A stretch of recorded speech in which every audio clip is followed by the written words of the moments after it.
নতুন শ্বশুরবাড়ি কেমন লাগলো বাবা? অনেক ভালো মা। সত্যি বলতে শাশুড়ি তোমার চেয়েও আমাকে অনেক বেশি যত্ন নিল।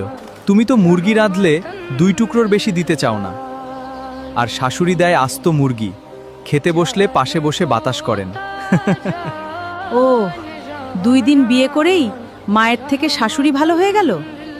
ঠিক আছে, তাহলে এক কাজ কর বাবা, তুই আজ আবার শ্বশুরবাড়ি চলে যা। ঠিক 1 মাস পর পর বাড়ি ফিরবি, এর একদিন আগেও না। তাহলে তো খুব ভালো হয় মা। ঠিক আছে, তাহলে যাচ্ছি, আর 1 মাস পর আসছি। মা, আপনার আদর যত্ন খুব মিস করছিলাম, তাই আবার চলে এলাম। ওহ আচ্ছা। আরে মা, এত দূর থেকে আসলাম, তা ঘরে যেতে বলবেন না? হ্যাঁ হ্যাঁ, যাও যাও, ঘরে যাও।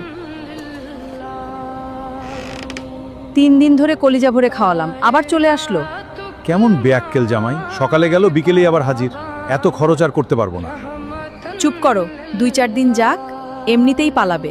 নিজের মায়ের কাছে আমি সারা জীবন থাকলেও সে কখনো আমাকে বোঝা মনে করবে না, আর এরা 3 দিনেই বিরক্ত হয়ে গেছে। বাবা, তোমার শ্বশুর তো ঢাকা গেছে, গরুগুলো তো না খেয়ে মাঠে গিয়ে গরুর জন্য একটু ঘাস কেটে আনতে পারবে বাবা? শাশুড়ি মা, আমি যাব গরুর ঘাস আনতে, এটা কোনো কথা? 7 দিন ধরে তো এসে বসেই আছো, একটু ঘাস কেটে আনলে তোমার সাথে গরুগুলোও তো একটু খেতে পারবে। কি রে, 7 দিন যেতে পারলি না, চলে এলি যে? মা, আমাকে মাফ করে দাও। পৃথিবীতে মায়ের মতো আপন আর কেউ হতে পারে না।